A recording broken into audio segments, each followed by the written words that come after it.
Welcome back to another edition of Better Data in 5. This video is about the special education profile, which this year was just released in January.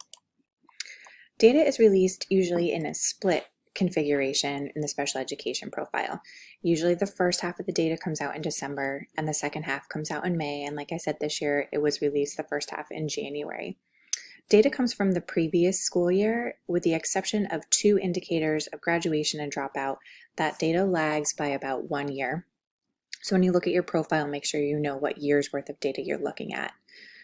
The December profile, when it's released, will have corrective action plans, or what's called CAPs, attached to some of the indicators.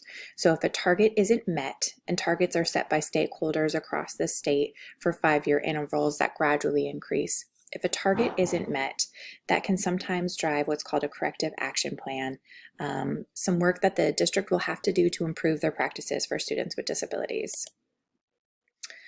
So how is the profile created, and what's the data that drives it? So district administrators or special education representatives will sit with a family, teachers, a student in an IEP meeting, and they'll make decisions.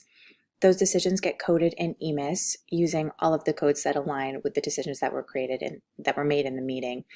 And those are what drive the special education profiles. So you can see good communication with your EMIS coordinator and understanding the appropriate EMIS codes play a tremendous heavy role in what happens later on when indicators are released that may or may not have corrective action plans. If things aren't properly coded in EMIS, it might mean that the district has a corrective action plan for something that they actually did well, just miscoded. What's even more important to think about is that when you're sitting in those IEP meetings and making those decisions as a building administrator, that really what we're talking about is students' access to Tier 1 and to opportunities and experiences that could potentially change their life. So while we do think about the profile as a way of measuring those things, and we worry about things like corrective action plans, what we really do want to be considering and having in the forefront of our mind at all times is how we are providing access for students with disabilities. So who can access the profile in your district? Everyone can see a public-facing profile, and that's accessed from the school report card. I'm going to show you that in a second. Students with disabilities are students first, and so everyone in the district is responsible for this data, although you might be a building administrator who's never accessed your special education profile before, or have only looked at it when your special education director has pulled it up for you. The profile data often is more descriptive and more extensive than what you can find in the report card.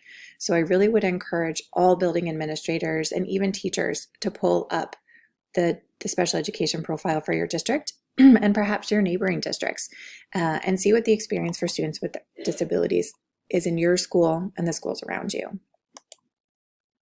So like I said, there's a public facing and then a private or district facing part of the profile. The public facing profile can be accessed from the school report card. So you can see here, this is a district school report card page. And right here is a link where you can go to the special education profile. This public facing profile, the data will lag by 1 year, and it does not show if a district has a corrective action plan. So there are some limitations with the public facing page. When you use your OHID login, here is where you can see the most detailed data. So you want to have a tile that looks like this, and if you don't, you can have that added, but it will say Special Education Profiles and Rating. When you click on that, and I'm in mine so you can see, it'll take you to a page that looks like this, and you'll have your district up here. Obviously, I have quite a few. And I'm going to look at a sample profile. You can see that this says profile and this says ratings. What we're interested in is the profile. This is where we're going to have all of the information about corrective action plans and the specific data. You see, you can click back on previous profiles. Obviously, I'm interested in the most recent one. All of this is like the background information about this year's profile, including telling me what years it's based on. And this piece of information right here lets me know that if I see this graphic, it's telling me that I have an corrective action plan in that area. So I'm going to open up the profile by clicking on this button. And you can see that it's broken down into what are 6 essential questions: preschool, achievement, access to general education, are youth prepared for life after school, our services for students with disabilities, and equitable services and supports. On the right-hand side is where it's going to show me if I have a corrective action plan. These will be green if I met the target. They will be red if I didn't meet the target. If I want more information about a target and how it's calculated, I can press this blue More Information button.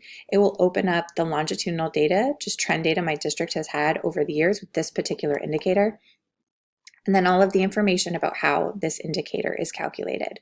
So if you're not sure how our district landed on this particular number, you can open up this piece of information, get more detail on the particular indicator, and then you could even go back and have conversations with your EMIS coordinator, crunch some of the numbers. Is the data accurate?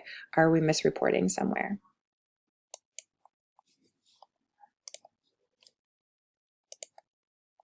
So how do we use this data? What are the trends suggesting? If you press that blue button and you open it up, what is the longitudinal data saying about the performance for students with disabilities in our district, their access to general education, the supports they're getting? What is our story? What is our district story? And what are the student names behind each of these choices? So if you sit with other building administrators and your district special education leadership, you know the names that are behind each of these EMIS codes.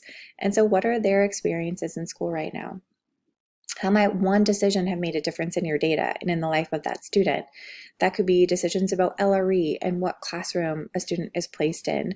It could be decisions about who is taking the test and who's scoring proficient and how much access they've had to Tier 1 in order to increase their proficiency on that test. Alternate assessment, are we making sure we're using the tool in order to have accurate data and who is taking alternate assessment?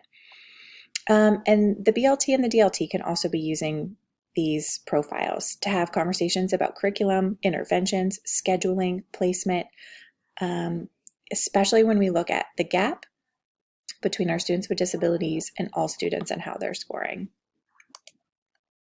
So this has been another Data in 5 video. Again, the SST16 data team is Julie Bass, Jenny Lang, and I'm Kate Silver.